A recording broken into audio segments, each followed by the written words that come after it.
Hello and welcome to the Washington Times for this special episode of History as It Happens, a podcast for people who want to think about current events historically. Today we're going to talk about Thanksgiving, its history as an American holiday, its meaning as an American origin story, and why some people see very little to celebrate and much to lament. Let's welcome to the set historian David Silverman, George Washington University, or is it the George Washington University? Your choice. Okay, all right. Welcome to the Washington Times. Thank you. You are the author of This Land is Their Land, the Wampanoag Indians, Plymouth Colony, and the Troubled History of Thanksgiving. Well-timed book. You actually timed it for the 200th anniversary of 1619. No, 400th anniversary. I'm not a math major, right? But neither am I. Yeah. Well, we were talking about how history books sometimes come out at the right time. You were planning this one, so I mean, there's never a bad time to talk about this, right? No, I certainly did time it that way. Anniversaries have a way of focusing the public's attention on historic events. I could write the same book 5 years later and it wouldn't generate the same interest, so it was quite deliberate. Yeah, 400 years, 1619 to present. So let's begin with a hypothetical, because I think all of us can remember when we're kids, we do Thanksgiving pageants or reenactments, whatever you want to call it, from first, second grade, whatever it might be. But here's a hypothetical. David Silverman, you're teaching, let's say, third grade, social studies class, and it's time to talk about the Pilgrims in Plymouth Colony.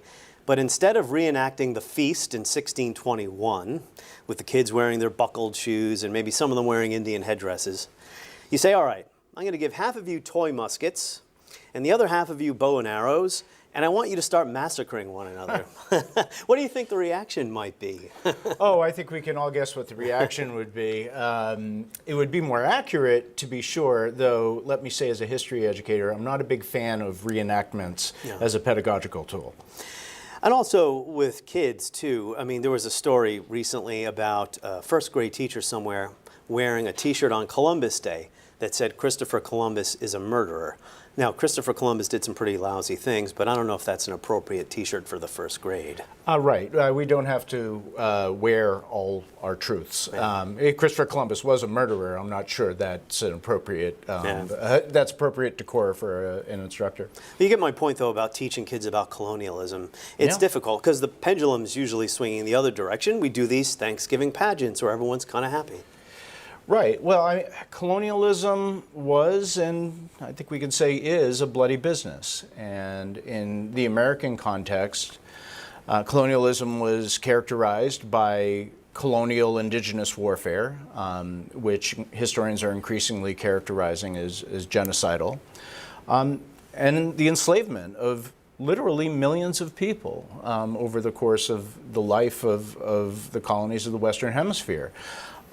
And so those are very difficult subjects to grapple with as adults, never mind as young people. And so I don't envy educators who are teaching at the grade school level and trying to address that topic. Those teachers come to you for guidance, don't you? Or you give content to these teachers? I'm not an expert in childhood education. I'm a professional historian, and my job is to capture a complex past and all of its complexity. It's the job of those teachers on the front lines to help to distill that complex past into digestible, processable, if you will, chunks for young people. I think once you mentioned to me that you often, I don't say consult, but you're contacted by teachers at the lower grade levels. Routinely, and I share documents with them, and I share points of fact and interpretation. But I must say I am completely at a loss about how one should teach colonial American history to young people. I've even discussed the issue with my indigenous colleagues, and they too are at a loss. It's such a disturbing period of history. It is such a dark time characterized by the worst in human behavior that I'm not sure most of the content is appropriate until young people are in their teens.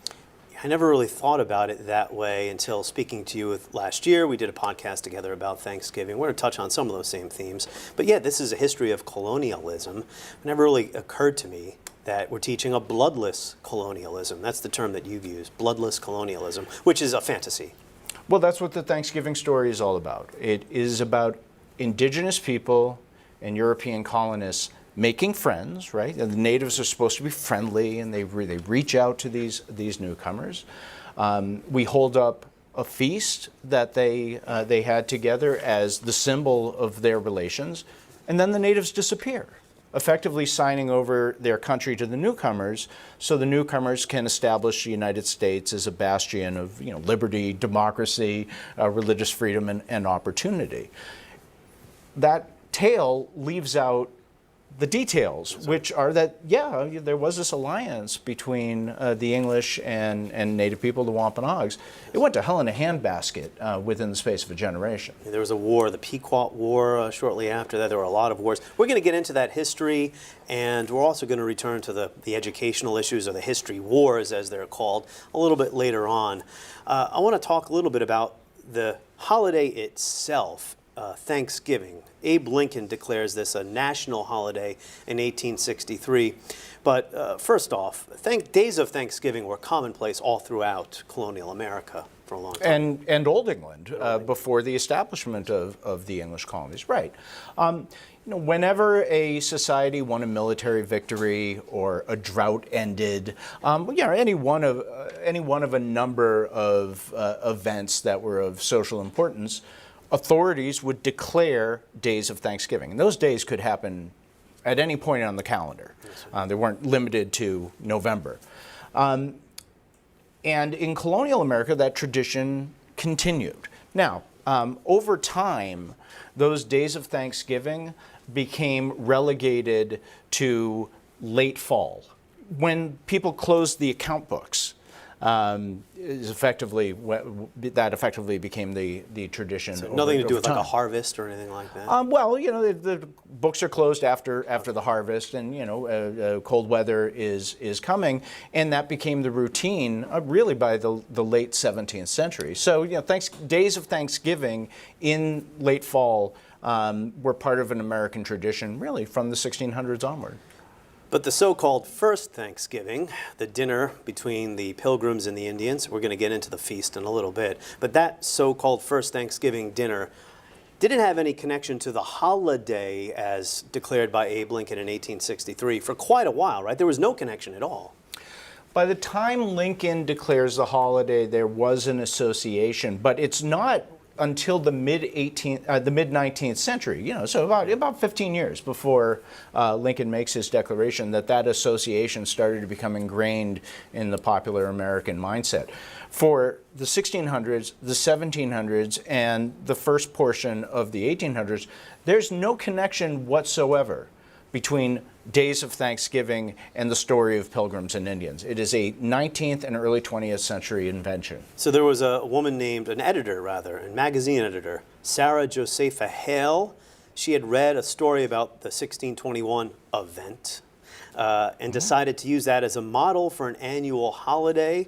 What else was going on there? I mean, she published this story in a popular book, Godey's Lady's Book, where she had recipes for turkey and stuffing. But there was more to this than just Sarah Josepha Hale, right? This time. Yeah, to be sure. There's a lot of reasons in the late 19th century for white Americans, and especially Protestant Americans, to link this mythical Thanksgiving of friendly Pilgrims and Indians to the Thanksgiving holiday.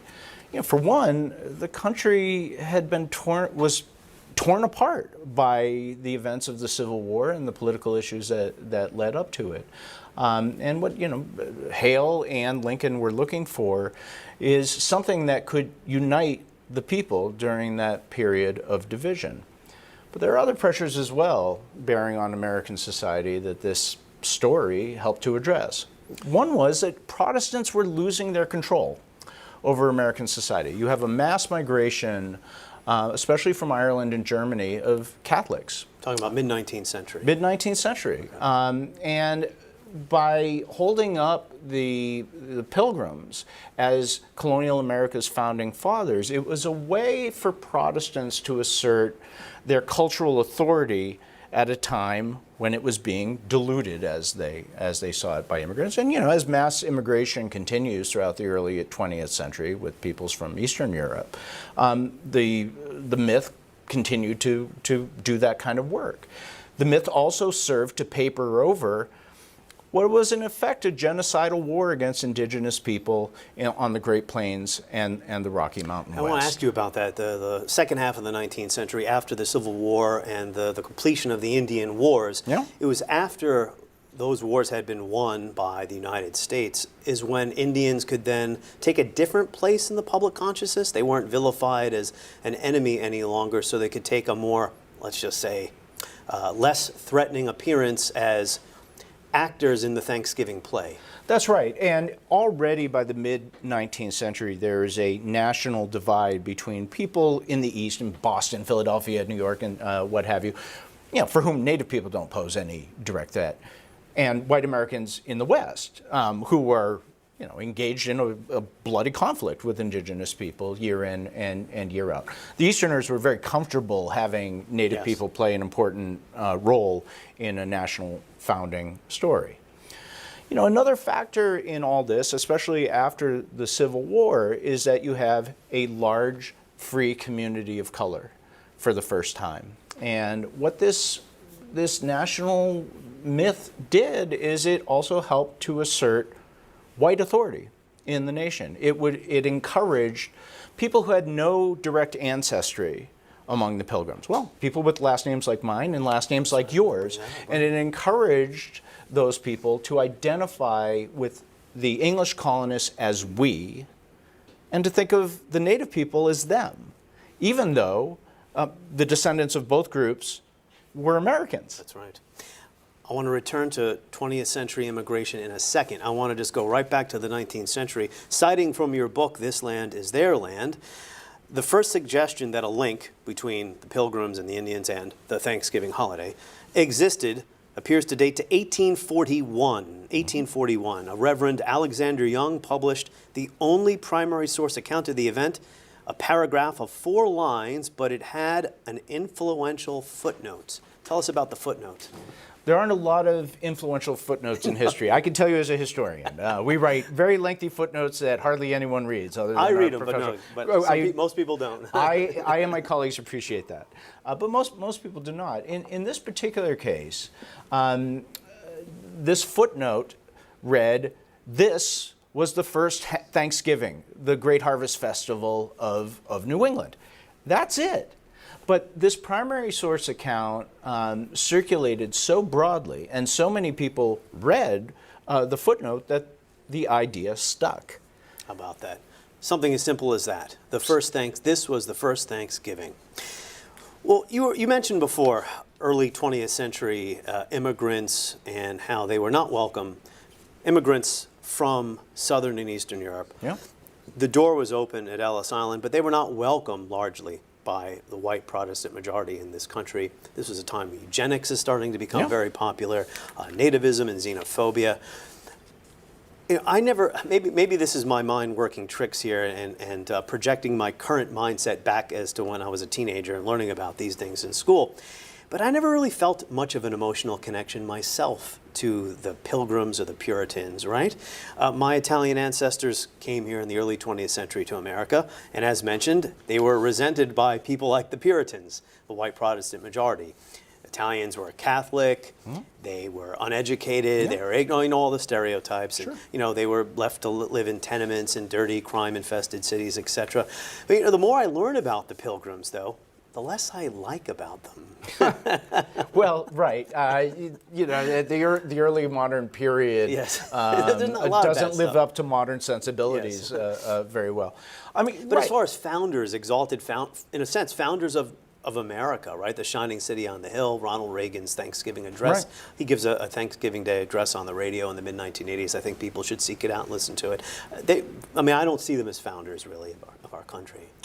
You might not, but generations of Americans have been taught to view them in precisely that way. I think, among other things, about the singing of "My Country 'Tis of Thee" during these Thanksgiving school lessons back when I was in grade school, where we're encouraged to think of the Pilgrims as my fathers, right? Which is to say, our fathers. Now, it doesn't mean that the kids follow the lesson and do think of them as their fathers, but you have authority figures encouraging school children to think of them that way. And the iconography of Thanksgiving Yes. doubles down on that message. Yeah, it stays in your head. Even if you think of it as silly at some point, it's hard to kick that stuff totally out of your head. I can relate. I went to Catholic school as a kid. Right. I'm not a Catholic anymore. I don't believe in any of that stuff. But the Sisters of St. Joseph is still residing in the deep recesses of my mind. I can hear them scolding me. You know? Right. I mean, we're taught, among other things, that the Pilgrims are the progenitors of American religious liberty, and that their Mayflower Compact, where they agree to live by majority rule, is the origin of American democracy. Now, those arguments are wildly overblown, but nevertheless, they've been ingrained in multiple generations of American schoolchildren. So, a basic question then. Who were the Pilgrims? Were they Puritans? They were English Protestants, we know that. Were they Puritans? Who were they? They're part of the Puritan movement with one important distinction. So we call Puritans Puritans because their goal was, as they saw it, to purify the Anglican Church by purging it of its Catholic holdovers. The Pilgrims were self-identified separatists. They felt that it was impossible to purify the Anglican Church from within, that it was so futile that the only way to maintain their integrity was to separate from the Anglican Church. So on matters of theology, the Pilgrims and the Puritans saw eye to eye. The minor point of difference between them is that the Puritans still formally were part of the Anglican Church, even though they didn't follow its authority, whereas the Pilgrims had separated from it. And the Indians, well, to say who were the Indians, we'd need all day because there's no such thing as just the Indians. But that's part of what we're discussing here, right? How these origin stories develop and how we call an entire group of people Indians with no distinction, tribe, ethnicity, what have you. So before we get to the feast, because there's another point I want to make about origin stories before we get to the nitty-gritty of that 1621 dinner, who are the Indians that the Pilgrims interacted with?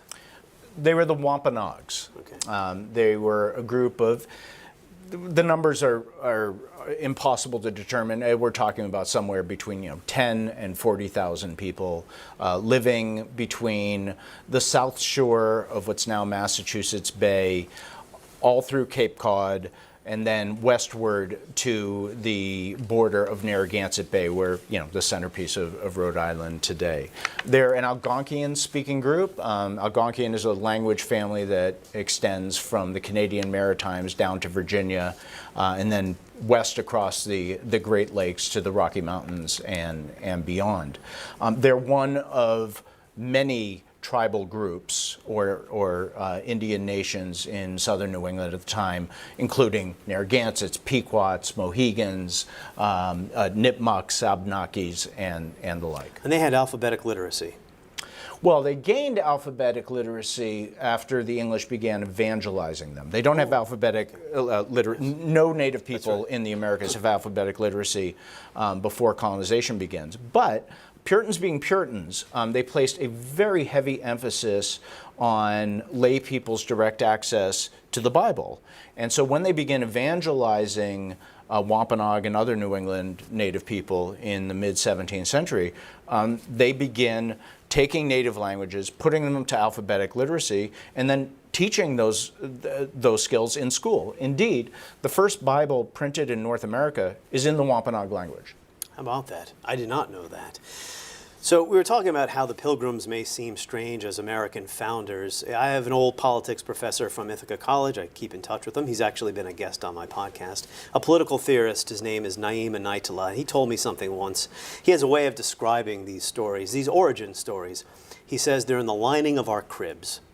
Our earliest memories of American history, really Christopher Columbus. I want to touch on Columbus just very briefly in the context of origin stories. Because, as a kid and then as a young adult, how critically do we look at these things? Until fairly recently in my life did I start to question, why is Christopher Columbus considered American or part of the American origin story? Other than the obvious reason is that he began the era of exploration. But He wasn't an American, didn't know what that name would have even meant. He never stepped foot in North America. I thought he was somewhere around China. I often think of a passage, in a book that I read a few years ago by Jill Lepore called These Truths. I'm just going to share a few lines of it and have you respond. Again, origin stories. Columbus as being like the originator of America. She says, when the United States declared its independence in 1776, plainly it was a state, but what made it a nation? The fiction that its people shared a common ancestry was absurd on its face. They came from all over the world, and having waged war against England, the very last thing they wanted to celebrate was their Englishness. In an attempt to solve this problem, the earliest historians of the U.S. decided to begin their accounts with Columbus's voyage, stitching, Lepore says, 1776 to 1492. It's like they're writing a tapestry. George Bancroft published his History of the United States from the discovery of the American continent to the present. That was in 1834. The nation had been barely a half century old. But Lepore says he does this, Bancroft does this, because when you make the United States 3 centuries older than it actually was, you're not only engaging in history or engaging in a bit of propaganda, you're believing in manifest destiny, you're promoting the idea that the United States was fated to cross the continent east to west. The nation's fate all but sealed the day Columbus set sail. It gives Americans a more ancient past, and it makes the American founding appear inevitable and its growth more inexorable. So 1492 instead of 1776. I guess you could say that's the work that origin stories do. That's the work that origin stories do. And let's be clear. Origin stories always contain a grain of truth. Yes, sir. To them. I mean, it's not like Columbus wasn't an important person. The white Americans, from the time of the American Revolution onward, saw the United States as the advance guard of Western civilization in this hemisphere. And they're not entirely wrong in that respect. They are spreading the institutions that characterize Western civilization across the continent.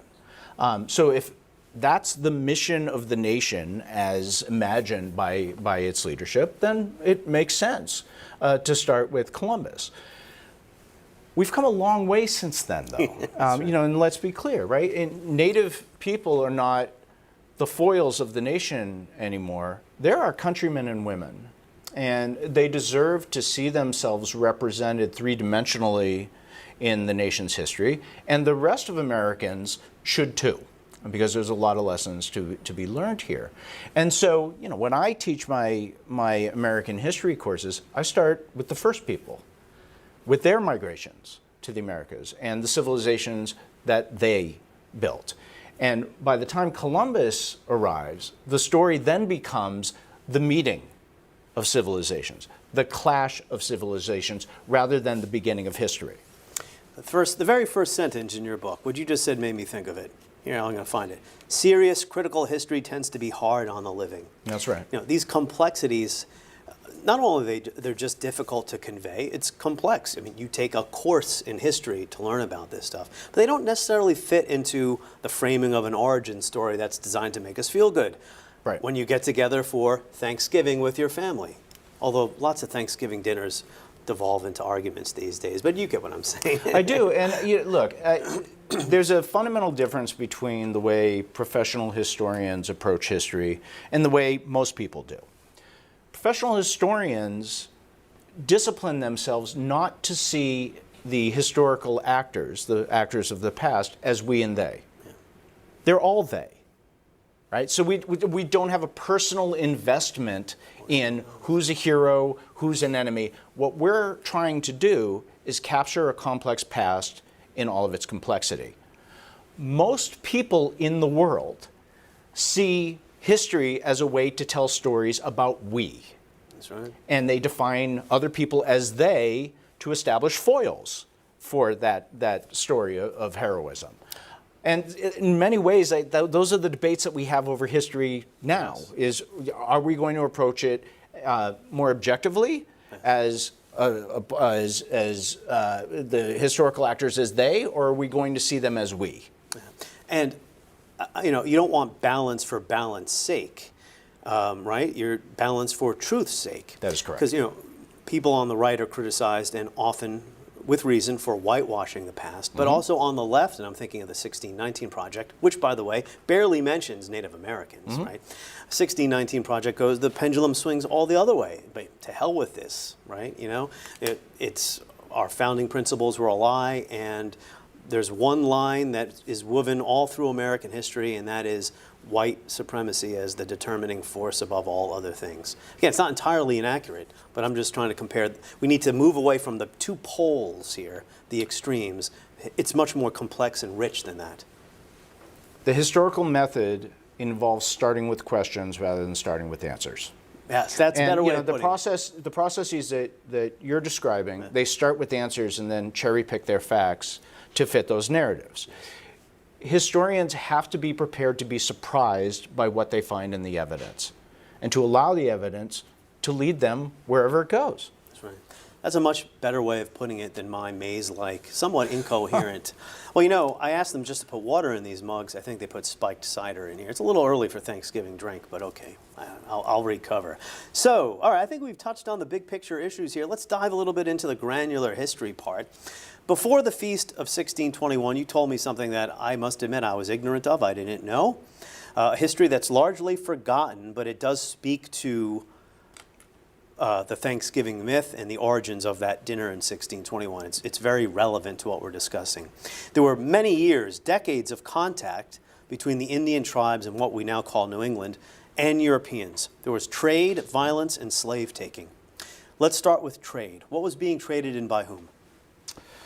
Right. So I think most of your listeners will be surprised to know that the Wampanoags were in contact with Europeans from at least 1524 onward. Wow. Right. So this is practically a century before the Mayflower. The arrival of the Mayflower off Cape Cod is not a first contact episode whatsoever. As you know, right, there had been years and years and years of contact between Europe and Native America. And by and large, the voyages from Europe were trying to explore the coast, get a sense of the riverways, good anchorage along the coast and so on. But they're also looking for profitable resources. And those profitable resources are disproportionately controlled by Native people. Not entirely. Fish, for instance, was enormously profitable in Europe during this period. The cod fisheries in particular, off the Canadian Maritimes and Cape Cod, were a boon to European fishermen. But what they also discover is that Native people have resources that can be sold at high prices in Europe. First and foremost among them is furs. Beaver pelts above all, but also smaller furs, as they call them, like marten and fox and mink and the like. Then there's human beings. And Europeans routinely raided the coast from Canada all the way down into South America, captured Native people, and then sold them overseas as slaves. Where were these slaves sold to, and what kind of industries, if you will, were they working in? Sugar plantations? Not yet. Sugar plantations have yet to develop by and large to the degree that they will in the 17th century. They're doing all manners of labor. So it's not plantation. They're oaring on the king's galleys. They're building fortifications. They're doing agricultural work. They're house servants. Any one of a number of things. There's an enormous demand in Europe. They're brought back to Europe by and large. Okay. That is correct. But this proves to be very difficult, right? Because how do I say this? The slaves that are taken by these slave raiders, they don't live very long, do they? It doesn't turn out to be a very, I guess you would say, profitable enterprise. It's hard to know. Am I getting ahead of myself here? We lose track of these people, okay, once they're captured and sold. We have a couple of examples from the Wampanoags of people who Europeans captured.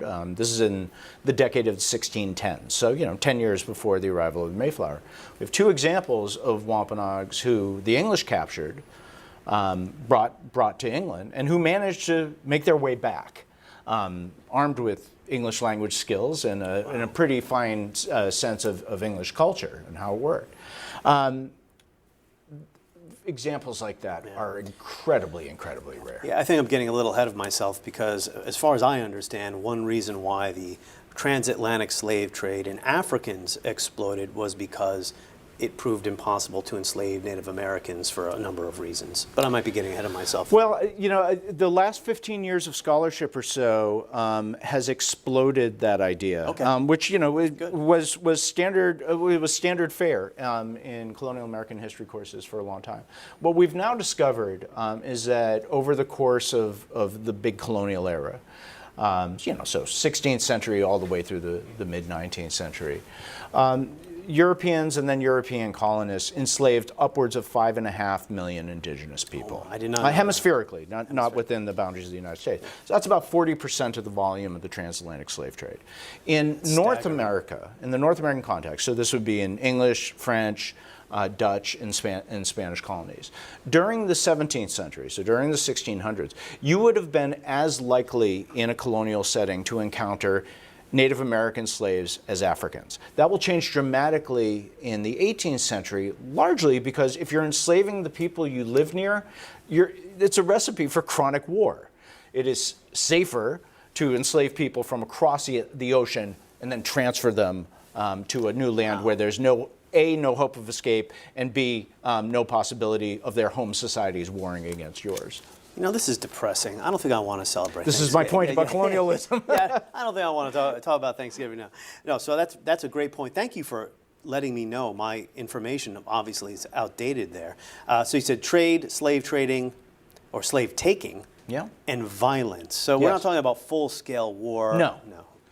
So we're talking 1500s here. These explorers will arrive off the coast. Very often their initial contacts with native people are more or less friendly, though both sides are uneasy about the other.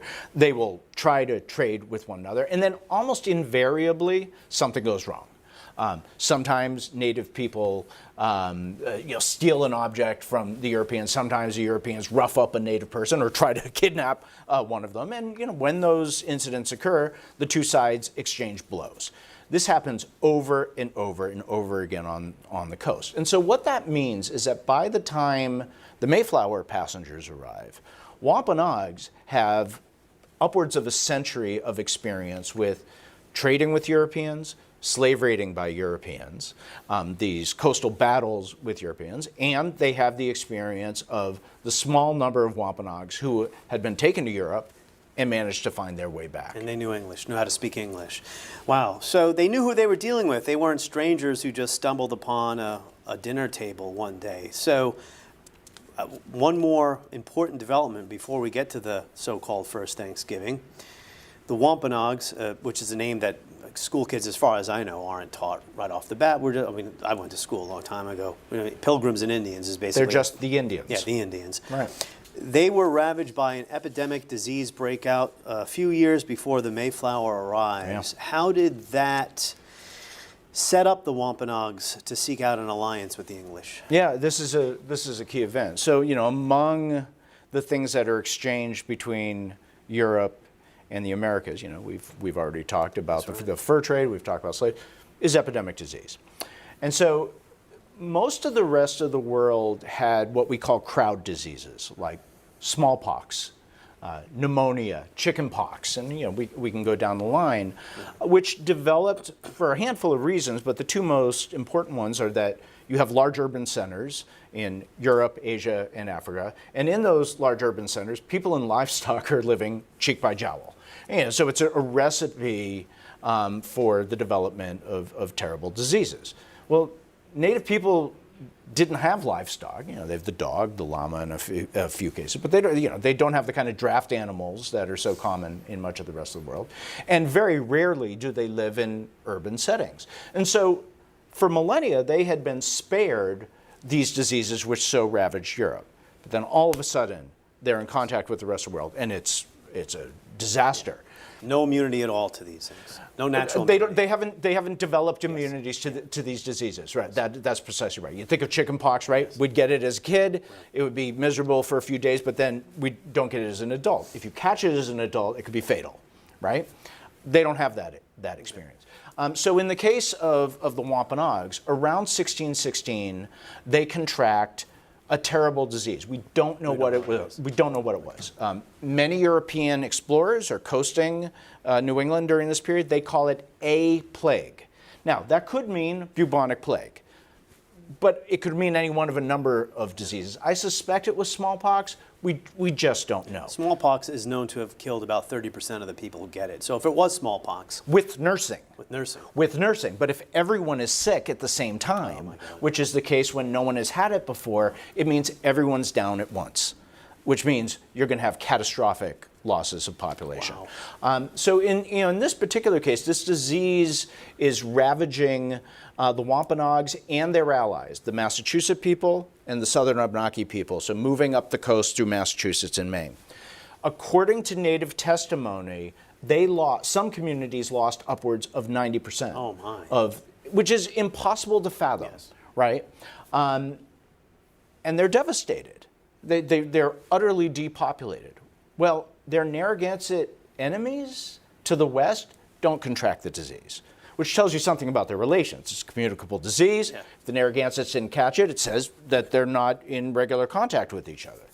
Well, the Narragansetts take advantage of the Wampanoags' weakness to subjugate them to tributary status, forcing them into a subordinate position. And then all of a sudden the Mayflower arrives. And what do the Wampanoags know about these Europeans? They got guns. They have guns, they have swords, right? They have all sorts of metal tools. They have a long history of conflict with these people. They would realize, well, if we can harness these resources to our own ends, perhaps we can reestablish our independence from the Narragansetts. Furthermore, you have a frayed social population, right? It's been decimated by these diseases. The Wampanoags leader, Usamiquin, more popularly known as Massasoit, realizes if he can corner the trade in European goods, he can start to draw his people back together under his authority. So those two considerations, a military alliance and controlling European trade, galvanizes the Wampanoags to reach out to these people, to try to bring them into an alliance for the Wampanoags' benefit. Okay, so the myth that we're taught is, and there's some truth to this, the Indians did help the Pilgrims survive those first couple horrible winters. But there's more to it than that. And it's not just that they're friendly, that's right. They're calculating. Yes, they're calculating. They didn't just walk up to them and say, hey, so who's in first place in the AL East? Can you give me an update on that? So, attested to my wonderful interviewing skills, we're finally going to get to the first Thanksgiving here. Yeah. The feast comes about by kind of an accident, right? That's exactly right. So the English have brought in their first harvest. Up to that point, they are teetering on the edge of starvation, and it looks like Plymouth could very well join a very long list of failed colonies. The 16th and early 17th century is littered with colonial attempts that Jamestown was like the Lord of the Flies. In the case of Jamestown, they actually had pulled up anchor and were sailing away just as their new governor is coming up the Chesapeake Bay, forces them to turn around. It could have gone the way of Roanoke, right? And Plymouth almost goes the way of Roanoke. But they managed to bring in their first harvest, including Indian corn, right, which Native people have taught them how to grow. Okay, so it looks like they're going to survive longer than they had anticipated. And they decide it's time to take a break, pause, let our hair down a little bit. Yes, right. Did they dance? That's a good question. I know there are games of skill and strength. So they're target practice, wrestling. Okay. Such. So you don't want to offend God with provocative dancing. I don't know what the Puritans did. Yeah, you'll have to ask somebody about that. Someone else about that. So they're having a feast. And then all of a sudden, Usamiquin Massasoit, the Wampanoag leader, shows up with 90 men. Okay, well, there's only about 50 English colonists at this point, and they're not all men. So all these native warriors show up at Plymouth Colony. Did something attract them there? Well, so this is the question. Okay. How could they show up so quickly? Now, the Wampanoag oral tradition is that the Wampanoags heard the guns firing, the celebratory gunfire, and thought that the colony was under assault. from the French or the Spanish or what have you, and therefore they came to Plymouth's defense. Yes. That would make sense, right? Yeah. You have a leader, 90 warriors, they're ready to go. I'll point out that in almost any other early colonial context, a native leader with 90 men showing up would have produced a bloodbath. Somebody would have gotten trigger happy and everything would have gone wrong. But they had established enough trust between the parties up to this point that no one overreacted, and instead, the Wampanoags stay. And they contribute some deer to the feast. The two sit down together, they feast and celebrate together for a couple days, and then it's over. I must point out, no one made a big deal of this event. We have two very minor written accounts of this event. Not both of them are just a few lines long. In diplomacy between the two peoples in the years that followed, no one mentioned it again. And when an event is important to the relationship between two peoples, native people always mention it at the beginning of diplomatic contacts. They always recite the history of the two people before they get down to serious talks. No one mentioned it again. This was not a big deal to the parties. There are other elements of their alliance that are more important than this event that we've memorialized over the generations. And had it not been recorded in these couple of instances that you mentioned, who knows if it would ever have gotten attached to a day of Thanksgiving? Probably not. A fire, a war, a hurricane that destroyed the records would mean that was it. We want to have that beautiful painting. I forgot who did that painting. It's in your book of one of the pilgrims standing up and praising God for the bounty. There are dozens of these paintings. Yeah. I mean, they're all over America. They're very moving. I mean, it's a moving story. Right, and that that image is designed to reinforce the religious impulse of these colonists and to make them the progenitors of our modern day freedom of conscience. So there was more history after that dinner in 1621. What happens to the Wampanoags and the Pilgrims? How long does their alliance last, if we can call it an alliance, and what brings about its end? Right. So it's a lot of history to cover in a short conversation. It's an uneasy alliance from the start. In the short term, Usamiquan Massasoit, the Wampanoag leader, he made the right gamble. His people did establish their independence from the Narragansetts. He did corner the English trade for a short period of time, and by doing so, enriched his people and enhanced his authority. But in the long term, this alliance is a disaster because it gives the English a beachhead in southern New England. And shortly after the founding of Plymouth, so 10 years after the founding of Plymouth, we see the founding of Massachusetts Bay. And whereas the founding of Plymouth starts with 100 people, and their numbers are very quickly reduced, Massachusetts Bay begins with a migration of 15,000 people over the course of 10 years. And of those 15,000 people, the women of that migration were, on average, having 8 children over the course of their childbearing years. So here we have a recipe for a population explosion. Meanwhile, native numbers are being reduced by epidemic disease. Furthermore, for every Englishman who arrives in America, there are 10, 12, 20 head of livestock: cows, horses, sheep, goats, pigs. They need territory. Right. All this comes at the expense of native people. So that by the time you get to the 1650s, the English population is about equal with that of the native population, but is also much more united. Yes, I was going to ask you, are the native peoples, and there were a lot of tribes that wound up fighting in what was called King Philip's War. We're going to get to that war. Wampanoag, Nipmuc, Pocumtuck, Narragansett. The English actually had some Indian allies in that war. So, but prior to that war, which I believe took place in the 1670s, were the native peoples, were they allied with one another as this European population explosion is happening? Think of Native America like Europe. Some states are allied with others and others are enemies. Some native nations are allied with their neighbors and they're enemies with other groups, right? It is a multipolar political environment in which some tribes are trying to expand at the expense of other groups, and other groups are trying to forge alliances to fend off that subjugation. So I started our conversation with a half joke about teaching your kids, rather than doing Thanksgiving pageants, you have them reenact a battle where there are massacres and torture, and what kind of reaction that would cause in today's cultural climate. I was thinking of King Philip's War, and I mentioned your book, This Land is Their Land. There's another book I want to mention to our audience today, an older book by Jill Lepore, a fine historian, called The Name of War, King Philip's War and the Origins of American Identity. I did not know anything about this war until I found this book on a shelf in a bookstore about 10 years ago. Again, what are we taught as kids about all this stuff? Apparently Right. I missed out on a lot of lessons. Even at the college level, I didn't take courses about Native Americans. How, we don't have time to get into everything about King Philip's War, but how important was this as a turning point in European or English or white relations with Indians? It's critical. It is the war that establishes English hegemony over southern New England. The war is not purely an Indian colonial war. There are very few pure Indian colonial wars, by which I mean this. Colonists very rarely fight wars against Native people without Native allies. Yes, right? So what you normally have are colonial Indian versus Indian wars, right?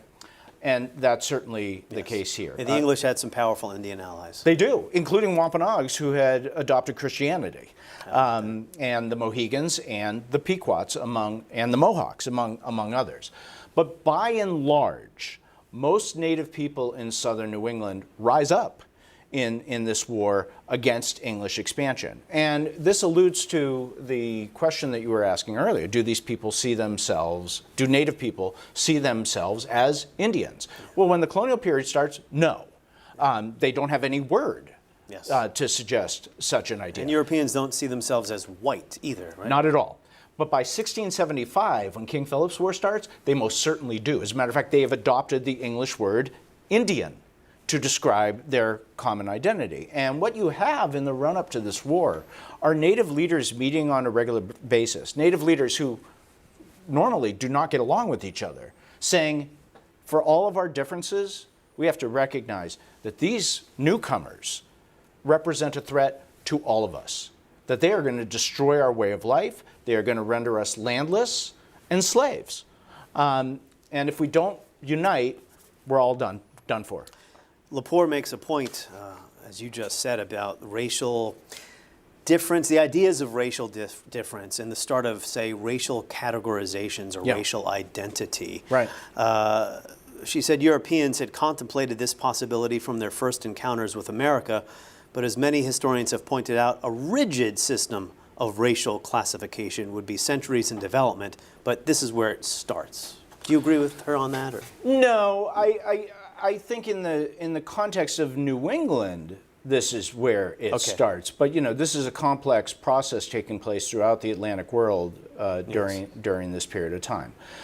What I will note is this: the racial category Indian is invented and salient, meaning it has meaning in people's lives, before white. White is going to lag behind that. Colonists routinely treat all indigenous people as the same, long before there's this notion of a white identity uniting the various peoples of Western Europe. That's going to develop in the late 17th century and become more normal over the course of the 18th. And King Philip was an Indian, or he was a Wampanoag. He's the son of Usamiquin. Yes. Massasoit. So, there's a powerful family story here. The father had forged this alliance with the English of the Mayflower. The son leads the multi-tribal uprising against English expansion. And it's quite poignant that when this war ends, on the very site where that first Thanksgiving took place, the English pike Philip's head. Oh, boy. The son of the man who permitted their colony to survive. And they left it there to rot for 20 years as a reminder. 20 years. As a reminder to other Native people about the costs of resisting colonial rule. Can we draw a line between King Philip's War and Andrew Jackson's speech in 1829 on Indian removal? Yeah, a tenuous line? Well, I think we can. So, what Andrew Jackson says to justify, he's trying to cast removal as a humanitarian effort rather than a power play and an exploitative effort. And, what he says is, look, if we allow the Cherokees and the Creeks and the Choctaws, so on and so forth, to remain where they are, they will suffer the same fate as the Mohegans and the Delawares and the Narragansetts. And, in our humanity, we can't possibly permit that to occur. They were surrounded by a superior civilization, so for their own good, let's move them. Right. So, and the idea is that savages cannot survive in contact with civilization. He's not entirely wrong in so far as most Native people in the East who managed to survive these colonial wars, largely by siding with the colonists in them, suffered enormously in the wake. Yeah, the Wampanoags barely hang on, right? There are Wampanoags who sided with the English and who survived this war. But what happens to them after the wars? Well, the English encroach on their land, drive them into debt peonage, and force not only the adults but most of the kids into servitude, which is precisely why Native people rose up in King Philip's War in the first place. But the very groups that Andrew Jackson named were surviving on small plots of their very land. And I think if he had been interested in what the Cherokees thought, among other people, and he wasn't, they would have taken barely surviving on their ancestral lands to being forced en masse west of the Mississippi. There's a lot of tragedy in this story. It's not all tragic. Well, I guess that depends on your perspective, right? As an American citizen living today, and I look back on American history, I find a lot to be inspired by, Sure. and there's plenty of good. Yep. But a lot of what we've been talking about here today is tragic. You can even say evil in some respects. Was it genocide? Well, the historical profession is having a reasoned debate over this issue today. So, let's just start with the big picture here. We don't know the total population, Native population of the Americas on the eve of contact. Suffice it to say, it was in the tens of millions of people. 1491. Sure. Again, we don't know the precise numbers. When we get to 1900, within the boundaries of the United States, there are about 250,000 indigenous people. What do you want to call that? Now, we're not talking about industrial genocide like the Nazi Holocaust. Yes. What we are talking about is death by 1,000 cuts. Removal would be a perfect example of what we're talking about. Andrew Jackson says we're doing this to preserve Native people. Well, removal is not 1 year. Removal takes place over the course of 15 years. And by the end of the first year, the United States government knows that upwards of a quarter to a third of all people forced west of the Mississippi will die. And it continues to do it. And there could be genocide. There's cultural aspects to genocide, is what I'm trying to say. It's not, as you just said, industrial mass murder in whole or in part with the intention to wipe a certain people out, right, because of who they are. There are cultural aspects to it, right? If you destroy somebody's culture, under Raphael Lemkin's definition of genocide, right, that is genocide. Well, right. I mean, the United States, first of all, the United States does participate in mass murder. You study the Plains Wars. Yes. That is a strategy of the United States to kill women, children, and the elderly and starve civilian populations into submission. This is the second half of the 19th century. Well, from the colonial period onward. Okay. This is a consistent pattern in colonial Indian warfare and then United States Indian warfare. Wiping out villages during the Revolutionary War, actually. Right. But once it's subjugated Native people, what does it do? It relegates them to the worst tracts of land in the continent where they can barely make a living, and then it takes their kids from them. Takes their kids from them and forces them into boarding schools to try to detribalize them. That's my point about culture. The United States has signed on to a UN definition of genocide. Take a look at it. Yeah. I think the definition fits. It includes, by the way, taking people's kids from them. Yes. So, this is a word that understandably gets people's backs up. Yes. Makes people defensive. And let me say this.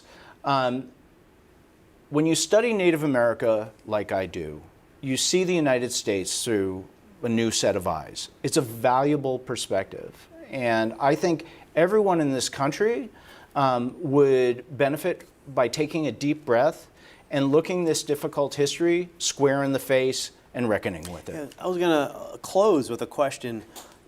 You don't teach this history, and this is history. It is not propaganda or stories designed to make us feel good. You don't teach this history to make people stop celebrating Thanksgiving. You want people just simply to, if we're going to have an origin story, it should be based in fact. Well, I love Thanksgiving. It's my favorite holiday of the year. Oh, nice. And I'm not in any way trying to cancel Thanksgiving or declaring war on Thanksgiving. Has anyone ever accused you of canceling Thanksgiving? Hope not. Yeah, you don't want to go down that road. Yes, left and right. Really? Here is what I'm saying. Yeah. You could celebrate Thanksgiving without invoking a false and I think damaging history. Right? We can get together with family and friends. We can offer thanks for what's good in our lives without referencing pilgrims, Indians, and a sugar-coated colonial history. Indeed, white Americans celebrated Thanksgiving throughout the 1600s, the 1700s, and the early 1800s without ever invoking this false history. It is a fairly recent invention. And so what I say is, let's relegate that myth to the dustbin of late 19th and 20th century cultural history and retain the holiday and all that's good about it. Because the Wampanoags to this day have a day of mourning on Thanksgiving, right? Some do. Some do. One of my Wampanoag colleagues says, ask 10 Wampanoags what they think about Thanksgiving and you'll get 10 different answers. Some of them have a traditional Thanksgiving, just like any other American.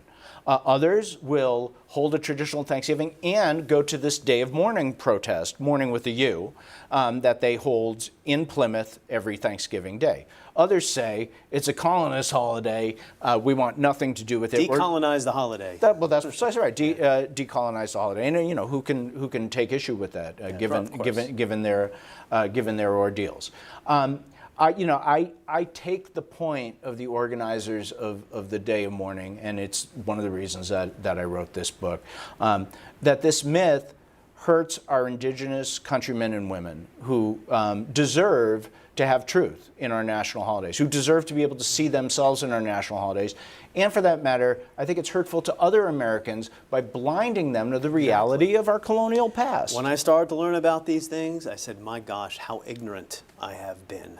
Right? I mean, these are and we can't be children forever. We can part with childish, really fairy tales in a sense about who we are as a people, not to throw it all out in the garbage. And one aim of my podcast is to get people to start thinking about these things.